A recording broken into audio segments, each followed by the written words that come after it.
They had no idea that the house they had just put me and my 5-year-old son out of at 11 o'clock at night, in the middle of a tornado warning that had every other family in the county sheltering in their basements, was a house I had been paying the mortgage on for the past 14 months, quietly, automatically, through a payment arrangement my father had asked me to set up, just temporarily, after his hours got cut, and had simply never asked me to stop. My parents put my son and me out into a storm. They locked the door behind us. My father told me, through the window, that I needed to learn some responsibility. The next morning, while the county was still clearing fallen branches from the roads, a Montgomery County Sheriff's deputy knocked on their door with a notice that explained, in language my father did not expect and could not argue with, exactly whose house he had actually locked his own grandson out of. This is the story of the night. My family decided the storm outside was less dangerous than the daughter standing in their living room.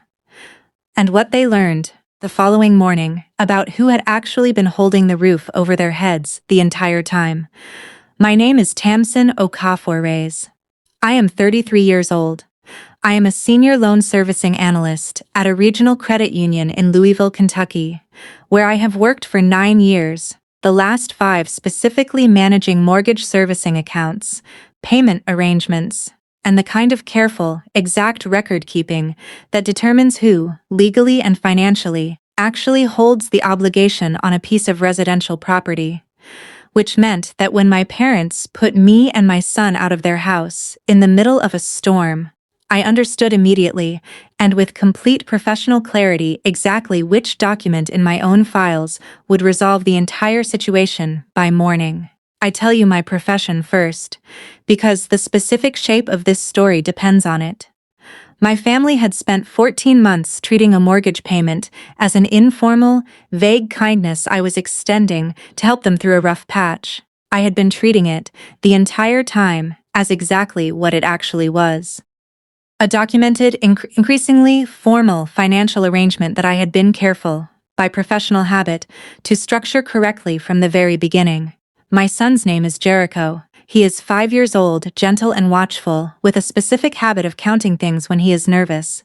Stairs, ceiling tiles, the seconds between thunder and lightning, a coping mechanism his pediatrician described as developmentally normal, and that I have come to find, in the years since his father left when Jericho was 2, quietly remarkable in how effectively it has helped him manage moments that would overwhelm many adults. My parents are Gerald and Vivienne Okafor.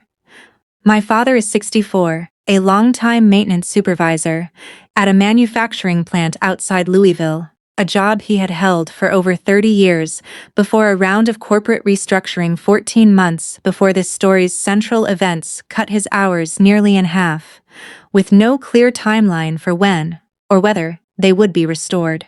My mother is 61, retired from a career as a medical billing coordinator, managing a chronic back condition that limits her mobility and that had, in recent years, made Zephyr's full income considerably more essential to their household stability than it might otherwise have been.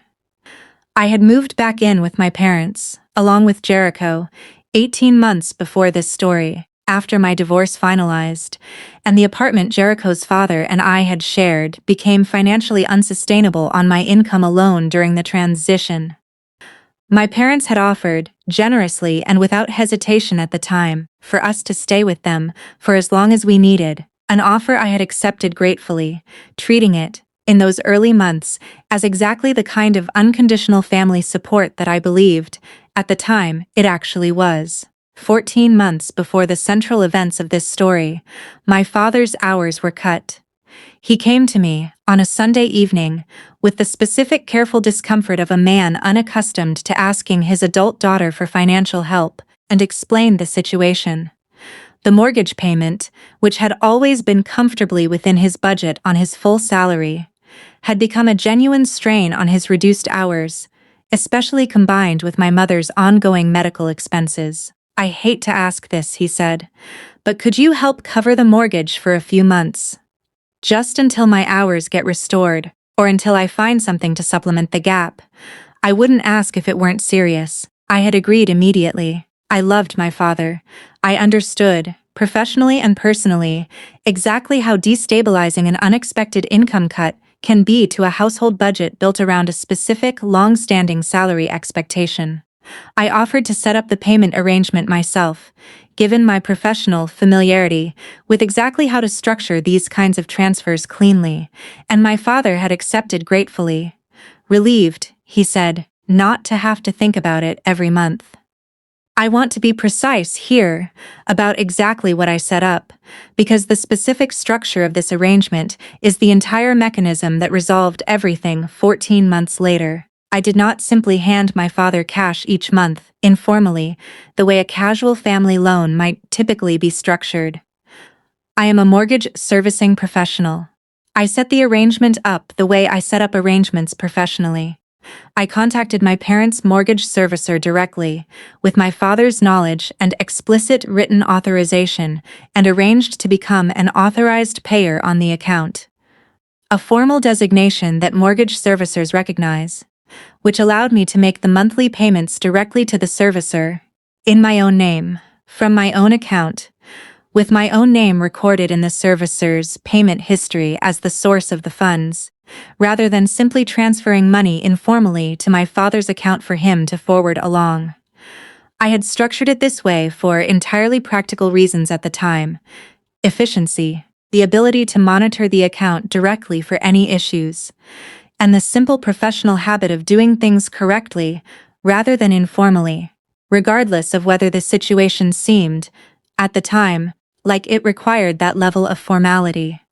I had no way of knowing, 14 months later, exactly how consequential that habit of professional precision would become.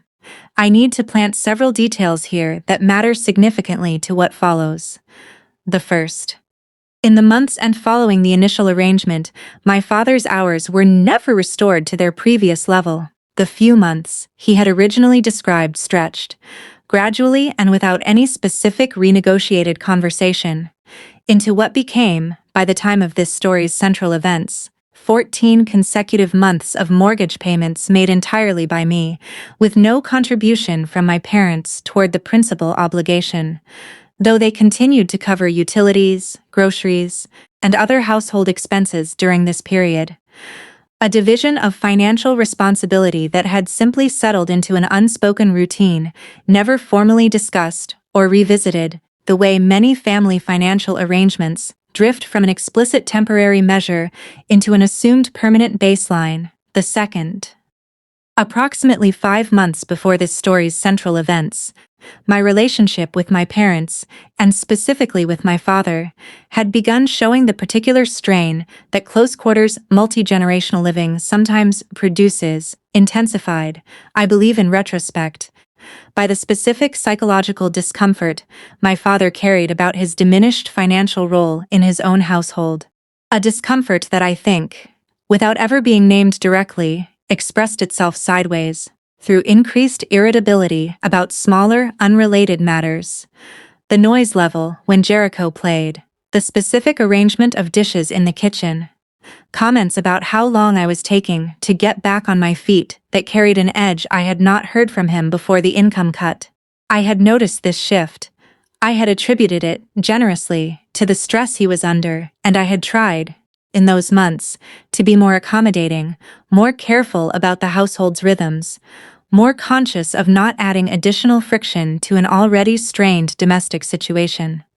An accommodation that I now understand, in retrospect, my father and mother had likely interpreted not as generosity but as evidence that I accepted a subordinate position in a household that I was, in the specific financial sense that actually mattered, substantially supporting. The third detail.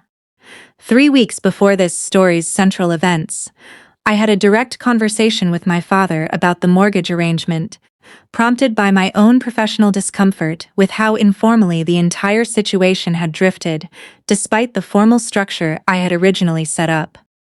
I think we need to actually talk about the mortgage situation, I had said, on an evening when Jericho was already asleep and my mother was watching television in the next room. It's been over a year now. I want to understand what the actual plan is, going forward. whether this is something you expect to continue, whether there's a timeline for your hours improving, whether we should be talking about how this affects things like whose name might eventually need to be on the deed, given how long I've been carrying this. My father's reaction to this conversation, which I had intended as a practical, reasonable check-in rather than any kind of confrontation, had been defensive in a way that surprised me. "Are you saying you want to own part of my house?" he had said, his voice carrying a sharpness I had rarely heard directed at me before. "I didn't realize helping your own family came with strings attached, Tamsin." "I'm not attaching strings," I had said, genuinely taken aback. "I'm asking a practical question about a financial arrangement that's been going on for over a year. Because that seems like a reasonable thing to discuss, not an unreasonable demand." The conversation had not resolved cleanly. My father had ended it by saying, simply, "Let's not talk about this right now," and the household had settled into a tense, unspoken undercurrent in the weeks that followed. An undercurrent I did not yet understand, fully, as the specific psychological precursor to what would happen 3 weeks later, on the night of the storm. There is a particular kind of resentment that builds in a person who has come to depend on help they have not fully acknowledged depending on, where each month of unaddressed reliance deepens not gratitude but a quiet, growing discomfort that eventually requires some kind of release, often aimed, with a specific and unfair logic, at the very person whose help made the reliance possible in the first place. The storm arrived on a Thursday evening in April. A severe weather system that the National Weather Service had been tracking for 2 days, escalating through the afternoon into a confirmed tornado warning for our specific county by early evening, with local news coverage urging residents to take shelter immediately and remain in place until the warning lifted. I want to describe the specific texture of that evening before the central conflict, because the timeline matters enormously to understanding exactly how unreasonable what followed actually was. I had picked Jericho up from kindergarten that afternoon, aware of the forecasted weather, and had spent the early evening doing the ordinary preparations any parent does ahead of severe weather: charging phones, locating flashlights, reviewing with Jericho. In the calm, matter-of-fact way I tried to discuss anything potentially frightening with him, exactly what we would do if the warning escalated further. The argument that preceded everything began, as these things sometimes do, over something that had nothing directly to do with its eventual conclusion. My father had come home from a partial shift, visibly tired and tense in the specific way that had become familiar over the preceding months, and had found Jericho's toys spread across the living room floor. An ordinary, unremarkable scene for a household with a 5-year-old in it, but one that triggered, that particular evening, a reaction considerably larger than the situation warranted. "This house is not a daycare," my father said, his voice carrying an edge that I recognized, immediately, as connected to something considerably larger than scattered toys. "I come home exhausted and I can't even walk through my own living room." "I'll have him pick them up," I said, already moving to address it. "He's 5, Dad. This is normal. Everything about this living situation has become normal to you," my father said. "You've gotten very comfortable here, Tamsin. Very comfortable acting like this is your house too." I felt the specific, sinking recognition of a conversation about to become something it had no reasonable cause to become. "I don't think I've ever acted like that," I said, keeping my voice level. "I've been grateful for the help you and Mom gave us. I've also been carrying the mortgage for over a year, Dad, which I think gives me some reasonable standing to have my son's toys on the living room floor without it becoming a referendum on my character." This was, I recognize now, the exact wrong moment, given his pre-existing defensiveness about the mortgage conversation 3 weeks earlier, to mention the mortgage directly. But it was also simply true, and I had said it the way I say most things, factually, without intending it as an attack, though I understood, even as I said it, that my father was likely to receive it as one. "There it is," my father said, his voice rising. "I knew this would come up eventually. You think because you've been helping with the mortgage, you get to talk to me like that, in my own house, in front of my own grandson. I'm not talking to you like anything, I said. I'm stating a fact that's relevant to the conversation we're having. My mother, hearing the escalation from the kitchen, came into the living room with the specific anxious urgency of someone trying to de-escalate a conflict she did not fully understand the depth of. "Can we please not do this tonight?" she said. "There's a tornado warning, Gerald. Let's not have this fight right now." "This isn't a fight, Vivienne," my father said. "This is me telling my daughter that I am tired of being talked down to in my own home." "I have never talked down to you," I said, and I want to be honest that my own voice, at this point, carried a frustration I had been suppressing for months, finally finding its way to the surface. "I have covered your mortgage for 14 months without complaint. While you've made comments about how long I'm taking to get back on my feet, as though the money I'm sending to your mortgage servicer every single month isn't directly connected to why I haven't had extra resources to move out faster." The room went very quiet. "Get out," my father said. I looked at him, genuinely uncertain for a moment whether I had heard him correctly. "What?" I said. "I want you and Jericho out of this house," my father said. "Tonight.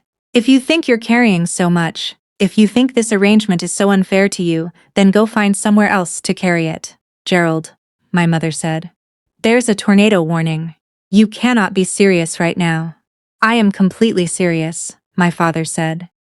"I am done being made to feel like a burden in my own home. I want to describe what happened over the following 20 minutes with as much precision as I can manage, because the specific sequence, the storm, the lock, my father's exact words through the window, became, the following morning, the foundation of everything that resolved this story. I gathered Jericho, who had been watching the entire exchange with the specific, frightened stillness of a child who understands, even without fully grasping the content of an argument, that something significant and frightening is happening among the adults responsible for him. I grabbed his shoes, a coat, my purse, and my car keys, moving as quickly as I could while trying, simultaneously, to keep my own voice calm enough not to add further fear to what he was already absorbing. "Mom, please," I said, looking at my mother, who stood in the doorway with an expression of genuine, helpless distress. "Can you talk to him? There's an actual tornado warning right now." "Gerald," my mother said again, with more urgency, "please. Think about Jericho. They can sit in the car until it passes," my father said. "She wants to act like an adult who doesn't need help. She can handle this like one." I do not fully understand, even now, months later, the specific psychology that allowed my father, in that moment, to prioritize whatever wounded pride had been building for 14 months over the basic physical safety of his own grandson, during a confirmed tornado warning. I have thought about it often, and I do not believe I have arrived at a fully satisfying answer, beyond the general painful understanding that resentment, once it reaches a certain pressure, sometimes overrides judgment, in ways that the person experiencing it would never endorse if asked to consider the consequences calmly in advance. I carried Jericho to the car, the wind already picking up around us, the specific eerie green-tinted sky that precedes severe storms visible above the houses on our street, the distant sound of the county's emergency siren beginning its slow, rising wail. I looked back at the house once, from the driver's seat, an engine already running, and saw my father standing at the front door, which he then closed and, audibly, locked. I drove 3 blocks to the parking lot of a closed pharmacy, the nearest structure I could reach, quickly, with a confirmed lower level, and we sheltered there, in my car, pulled as close to the building's overhang as I could manage. For the 40 minutes the warning remained active, Jericho counting, quietly, the seconds between each rumble of thunder, his small hand gripping mine the entire time. I did not cry during those 40 minutes. I want to be honest that the specific clarity that arrived, instead, was a different kind of response entirely. The same clarity I bring, professionally, to identifying exactly which mechanism resolves a complicated account dispute, applied, in that moment, to my own family, in my own car, during an actual emergency that my own father had decided was less urgent than his own wounded pride. There is a particular kind of fear that does not paralyze, but instead clarifies, that strips away, in the space of a single frightening hour, every soft, accommodating assumption you had been making about a relationship, and replaces it with the specific, cold understanding of exactly what tools you actually have available, and exactly how completely you are now willing to use them. The warning lifted at 11:40. I drove to a hotel near the highway, checked Jericho and myself into a room, and sat with him until he fell asleep, exhausted from the fear and the late hour, in a bed that was not ours, in a building neither of us had ever been in before that night. Once he was asleep, I opened my laptop. I did not call my father. I did not call my mother. I opened, instead, the secure portal I use professionally to access mortgage servicing records. Not my parents' specific account directly, since accessing a client account outside the scope of my actual job responsibilities would have violated professional and ethical standards I take seriously, but the general servicing platform that allowed me to review my own payment history as the authorized payer on record, confirming, with complete certainty, exactly what I already knew: 14 consecutive months of mortgage payments, made entirely from my own account, recorded under my own name, with documentation establishing, unambiguously, the financial structure of an arrangement my father had just attempted to unilaterally end by locking me and his own grandson out of the house during a tornado warning. I called Felicia. A different Felicia than appears in other stories I have come to know through friends in similar situations, though the role she played was structurally identical. An attorney, this one named Felicia Marchetti, a family law and property specialist in Louisville, whom a colleague at my credit union had recommended years earlier for an unrelated matter, and whose number I still had saved. I did not call her that night. It was nearly midnight, and I recognized, even in the heat of the moment, that the call could wait until morning without losing any of its eventual effectiveness. I sent her, instead, a detailed email documenting everything. The argument, my father's exact words, the lock, the tornado warning, the 40 minutes in the parking lot, and the full history of the mortgage arrangement, including the specific authorized payer structure I had set up 14 months earlier. I did not sleep much that night.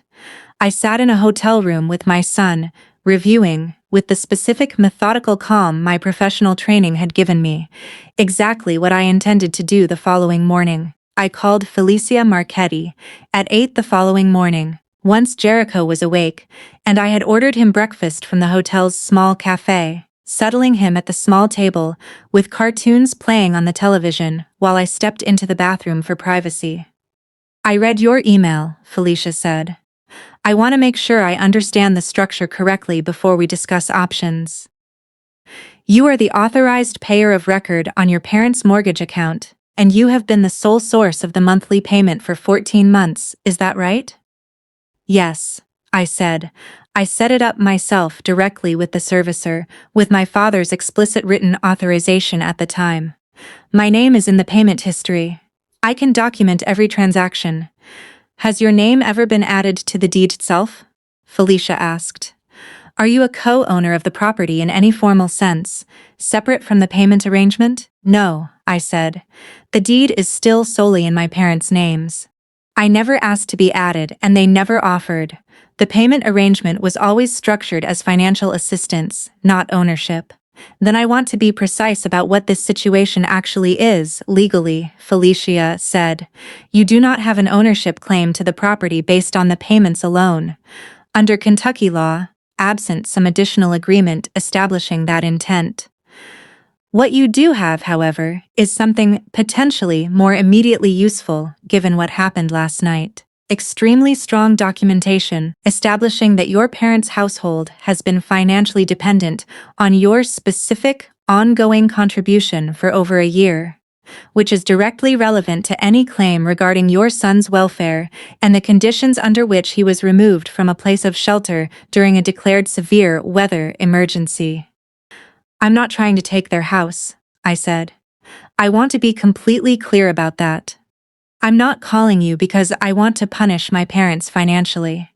I'm calling because what happened last night was genuinely dangerous, and I need to understand exactly what my actual options are, and what leverage, if any, the mortgage arrangement gives me in making sure something like that can never happen again.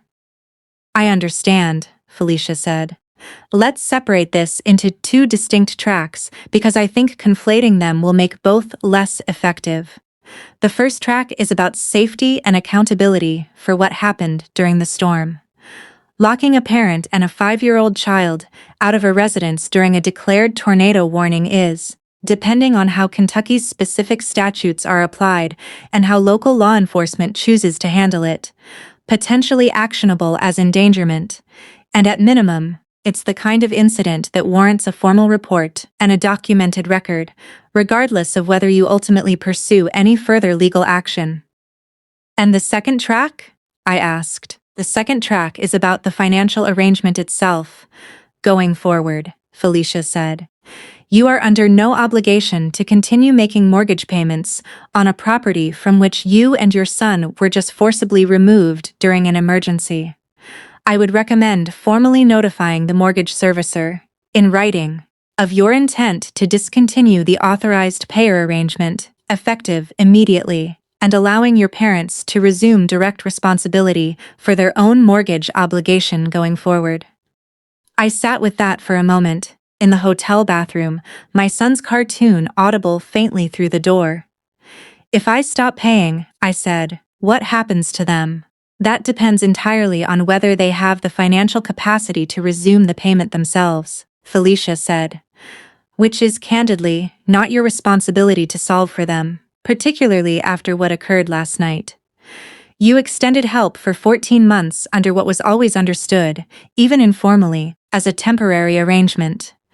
You are not obligated to continue that help indefinitely, and you are certainly not obligated to continue it after being locked out of the property. With your child during a dangerous weather event, I want this handled correctly, I said. Not vindictively. I want a sheriff's deputy or some formal authority to go to that house and make clear, officially, exactly what happened last night, and exactly what the actual financial reality of that house has been. Because I think my father needs to hear it from someone other than me, in a context he cannot simply dismiss as me talking down to him. And I want the financial arrangement formally and officially ended, in writing, effective immediately. I can help you with both of those things, Felicia said. Let's start with the welfare report.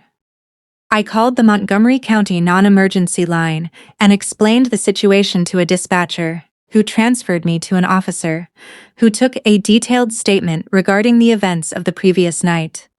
The argument, the lock, the tornado warning, the 40 minutes Jericho and I had spent sheltering in a parking lot.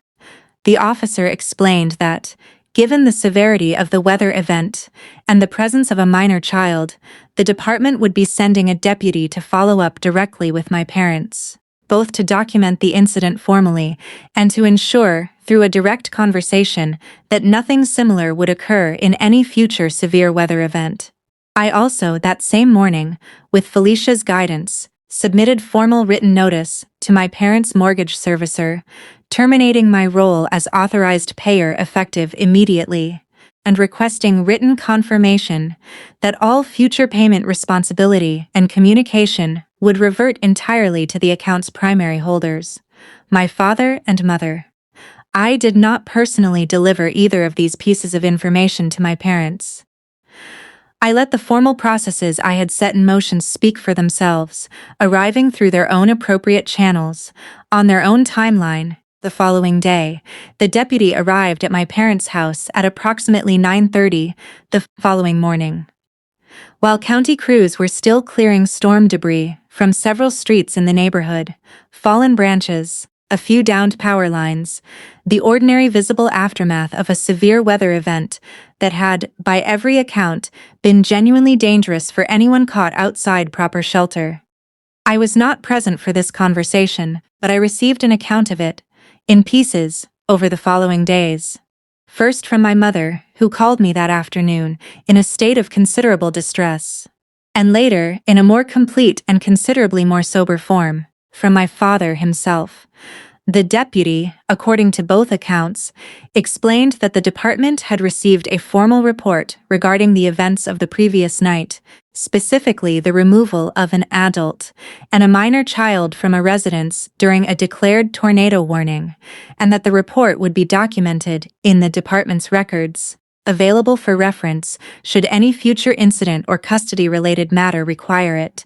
My father, by his own later admission, attempted initially to characterize the situation as a private family disagreement that had simply occurred to coincide, unfortunately, with the timing of the storm.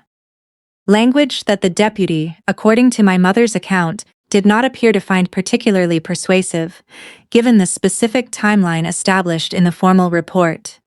It was during this same conversation, my mother told me, that a separate piece of correspondence arrived.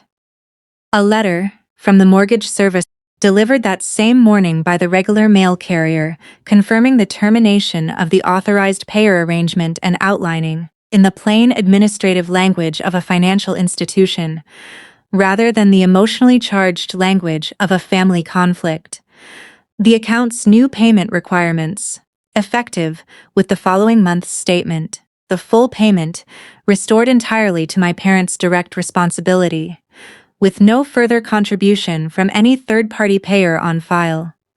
My mother told me that my father read this letter standing in the kitchen, with the deputy still present in the living room, and that his face, in her words, went a color I'd never seen on him before.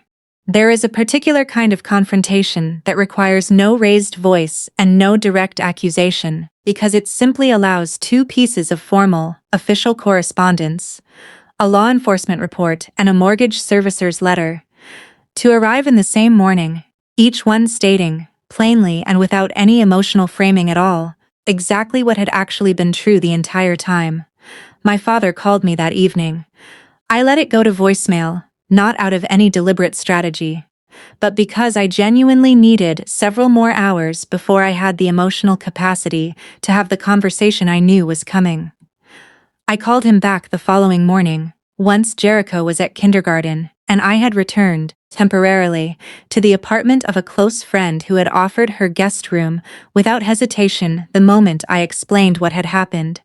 A kindness I want to note here, because it stands in such sharp, specific contrast to what my own parents had done. I got the letter from the mortgage company, my father said, his voice carrying none of the sharp defensiveness from 2 nights earlier, replaced by something considerably smaller and more uncertain. And the deputy came by yesterday. I know, I said. I arranged both of those things. You really took my name off the mortgage payments, he said. It was not quite an accusation. It carried instead the specific, dawning quality of a man finally absorbing the full financial reality his own pride had allowed him to avoid examining clearly for 14 months. I removed myself as the authorized payer, I said. The mortgage was always yours, Dad. I was simply helping you cover it on what was understood, even if never formally revisited as a temporary basis. After what happened during the storm, I was no longer willing to continue that help. I don't know how we're going to cover the full payment, he said quietly. Not on my current hours. I understand that's a genuinely difficult position, I said. I want to be honest that I don't think it's my responsibility to solve, particularly not after what you did.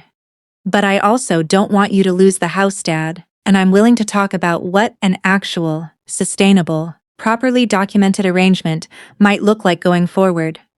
One that isn't built on me quietly absorbing an obligation for over a year while everyone in the house treats it as though it doesn't exist. What would that look like? He asked. It would look like a real conversation, I said, with real terms, written down, reviewed regularly, rather than something we just slide into and then never revisit until it explodes. It would also require you to actually apologize, specifically, for what happened during the storm. Not a general apology for the tension, but a specific acknowledgement that locking your daughter and your 5-year-old grandson out of the house during a tornado warning was genuinely dangerous and genuinely wrong, regardless of whatever frustration led you there. There was a long silence on the line. "I am sorry," my father said eventually, his voice carrying a specific raw quality I had rarely heard from him before. "Not the general kind, the specific kind. I locked you and Jericho out during a tornado warning, because I was too proud to admit how much I'd come to depend on you, and too embarrassed by that dependence to handle it like an adult. I should never have done that. Regardless of anything that came before it in that argument, there's no version of being frustrated that makes locking a 5-year-old out into a storm acceptable. I know that. I knew it that night too, if I'm honest, even while I was doing it." I sat with that apology for a long moment, recognizing it, with some relief, as the specific, complete kind I had needed to hear, rather than the partial, deflecting kind I had been bracing for. "Thank you for saying that fully," I said. "I needed to hear the specific version, not the general one." "What happens now?" he asked. "Now we have the real conversation," I said. "The one we should have had 14 months ago, with actual terms, written down properly, that we both revisit regularly instead of letting drift into an assumption nobody examines until it breaks. And we figure out, separately, whether Jericho and I are even coming back to that house, or whether this is the point where we find our own place instead. I want to tell you what we eventually decided, because I think the specific shape of the resolution matters more than a simple, satisfying account of consequences delivered and lessons learned. Jericho and I did not move back into my parents' house.